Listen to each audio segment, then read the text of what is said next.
É difícil fazer imposto de renda? Depende. Depende do contribuinte, né?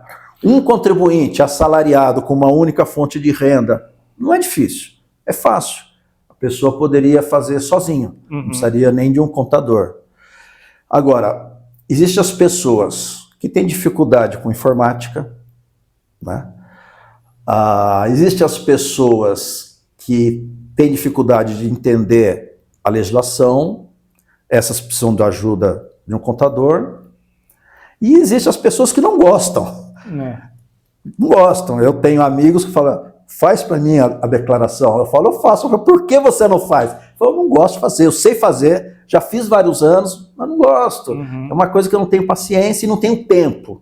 Então você pode fazer para mim? Tem pessoas que não gostam de fazer. Mas as declarações mais simples, a pessoa poderia sim fazer sozinha.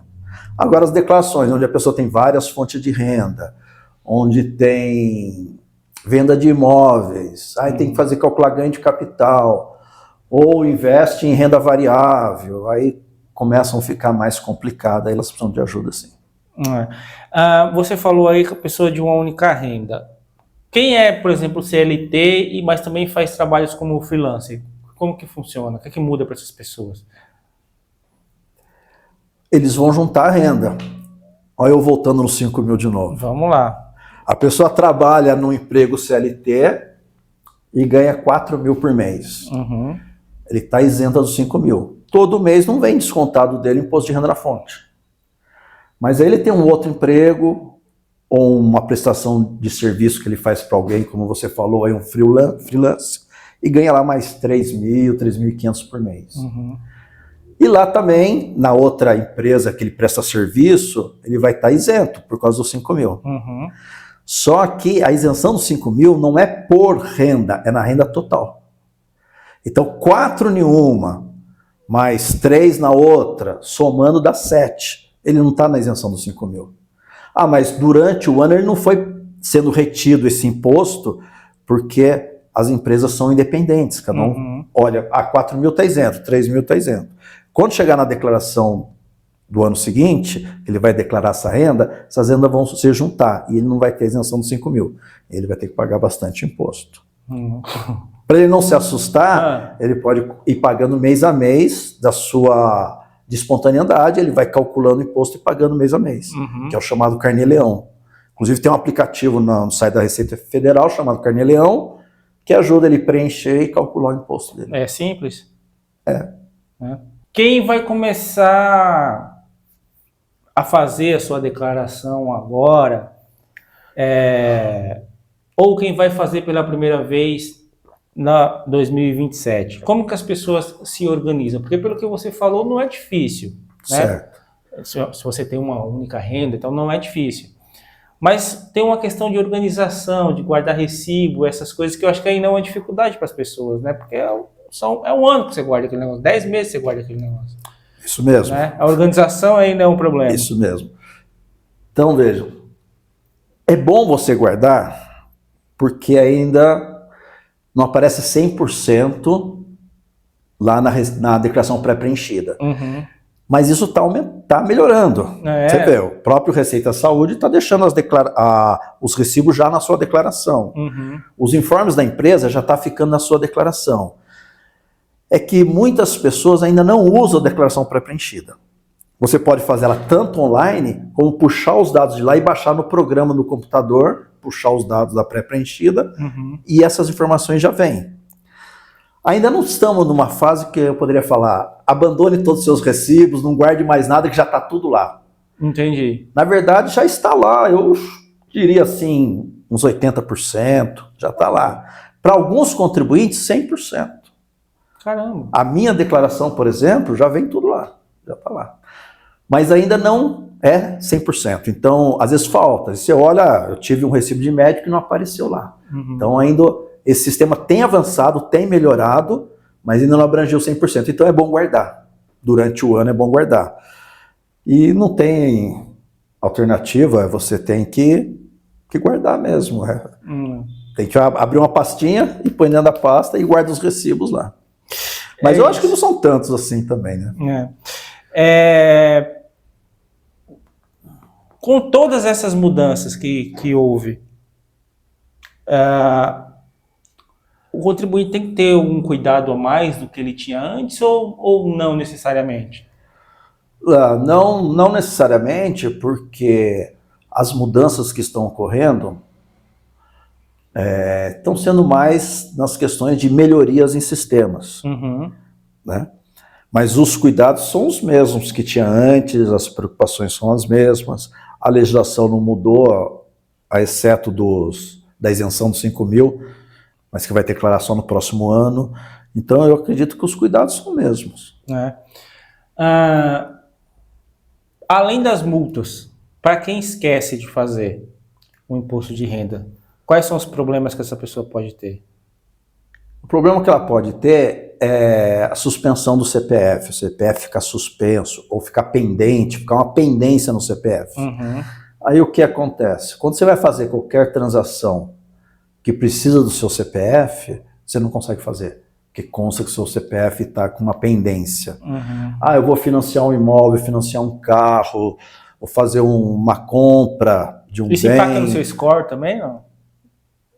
Naquele score bancário que quando você vai pegar empréstimo? Não, é pior que isso. É pior que isso? É pior, porque o que acontece? O score, ele vai medindo a sua capacidade de pagamento. Sim. Pelas transações que você faz, financiamento que você tem, renda, ele vai medindo. E aí o score pode te dar um crédito maior ou um crédito menor. Mas quando o seu CPF está pendente ou suspenso, você não consegue fazer a operação. É diferente. O score só vai graduar o quanto você vai ter de crédito. Sim. Mas o CPF pendente, você não consegue fazer a operação. Vou tirar um passaporte, que eu vou viajar. Não, o CPF está pendente, você não consegue tirar. Não? Então, o que você vai fazer? Vou participar de um concurso público. Não, seu CPF está pendente. Então, vários relacionamentos que você tem, tanto comerciais, financeiros, órgãos públicos, vai impactar em você pelo seu CPF estar pendente. Entendi. Então, isso é o pior que pode acontecer se você não entrega uma declaração. Aí você vai pesquisar, descobre que é por falta da entrega da declaração. Aí você tem que entregar. E de quanto que é a multa? A multa é R$ 165,74. Eu não costumo decorar centavos, mas hoje esse eu decorei. Mas isso por quê? Mas, por ano? Por declaração. Por declaração. Mas essa é a multa mínima, porque a multa é 1% ao mês. Você atrasou um mês para entregar a declaração, 1%. Atrasou 2 meses, 2, 3, 4... Até 20% a multa do imposto, do valor do imposto. Entendi. Então é de 1% a 20%, 1% por mês, do valor do imposto é a multa. Só que a multa mínima é R$ 165,74. Porque a multa é sobre o imposto. Mas se eu não tenho imposto a pagar? É R$ 165,74, que é a multa mínima. Entendi.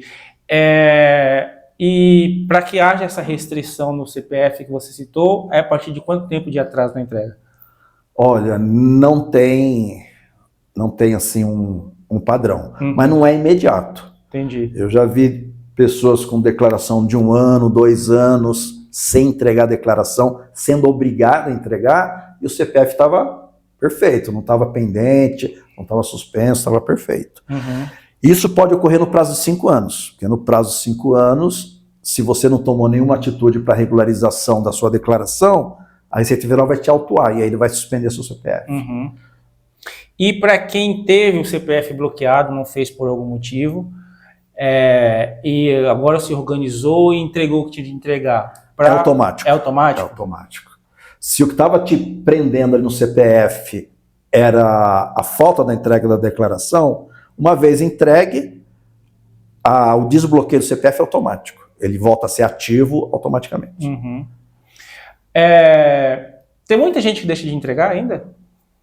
Sim. Ou já é algo da cultura, já entrou na nossa cultura, pagar IPVA, pagar material escolar e se preparar para fazer imposto de renda? Tem muita gente que deixa de entregar. Só para você ver, me veio um número aqui na mente que eu vi na apresentação da Receita Federal, que fala sobre uma novidade, que é até bacana a gente falar aqui, que é o cashback. Que para mim eu não considero cashback. Sim. Porque se fosse cashback, eu pago imposto de renda, eu deveria receber alguma coisa, eu não recebo nada. Mas eles chamaram assim de cashback, mas na verdade é a restituição automática. Vou contar essa novidade, depois eu volto no número lá de pessoas que não entregam. Claro, conta aí. Essa novidade é boa, é uma das melhores novidades que eu vi. Tem várias novidades, mas essa é a melhor que eu vi. O que acontece? Tem pessoas que têm imposto a restituir. Quando acontece isso? Às vezes a pessoa está trabalhando, tem um salário que paga imposto sobre a renda, e ele trabalhou no ano 4, 5 meses, e depois perdeu o emprego, e ficou o resto do ano inteiro sem trabalhar, sem renda. Aquela renda dele dos 4, 5 meses é a que vai valer para o ano.